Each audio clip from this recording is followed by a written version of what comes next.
Hello everybody and welcome back to another edition of the Disney Library. It is April 29th, which means we are just about 3 or 4 days removed from the worldwide opening of Avengers Endgame. I saw it opening night Thursday the 25th, the night it came out.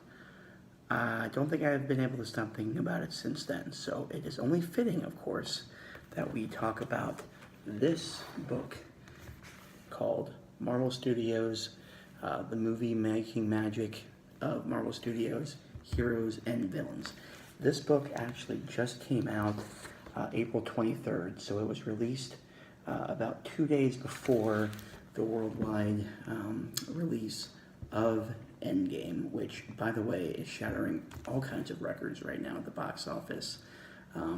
It crossed the $1 billion mark after just a couple days worldwide. So obviously it's living up to the hype and is a fantastic movie.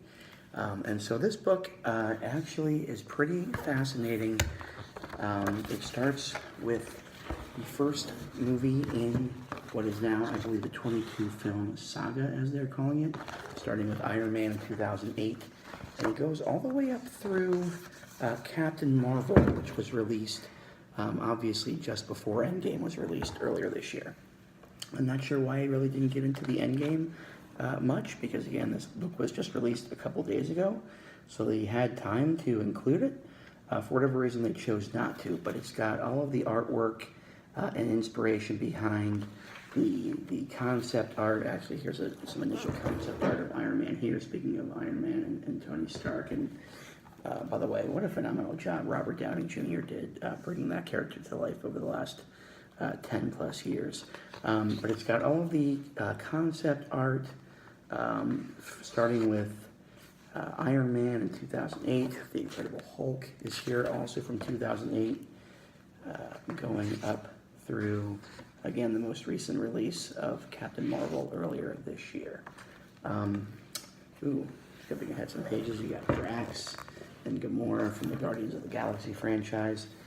So really, it just takes you inside and gives you a deep look at all of the heroes and villains from the Marvel Cinematic Universe over the last 11 years, with the start of Iron Man in 2008.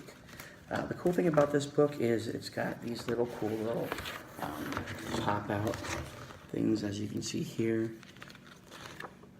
So it really comes to life, so to speak, this book.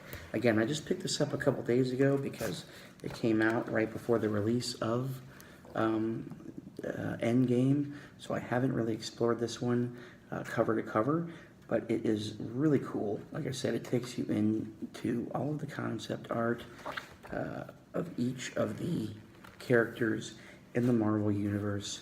Here's a cool one of Captain America, Steve Rogers. That. Again, these things sort of pop out and sort of come to life here a little bit, which is really cool.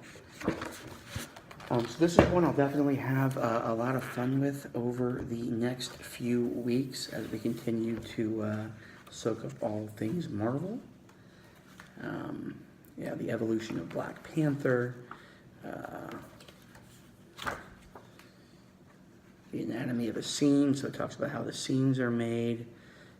What goes into building the characters and the design and the artwork and the costuming and the makeup and all things like that. Here's a fight scene here between this is probably from Civil War, because it looks like it's a fight scene between Iron Man and Captain America there. So talking about how the scenes are made and things like that. So a really cool book.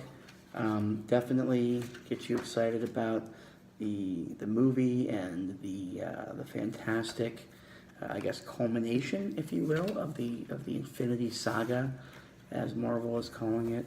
I plan to see it again. I don't think once is enough.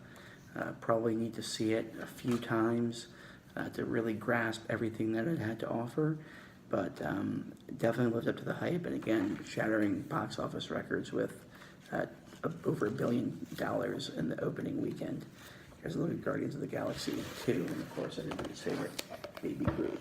So, this is a cool one. Again, it just came out earlier this month, about a week ago, actually. The movie making magic of Marvel Studios' heroes and villains. So, hope you enjoyed this episode of the Disney Library. And if you have not seen Endgame yet, go out and do it as soon as you possibly can. You will not regret it. Until then, have a great week, and we'll see you next time.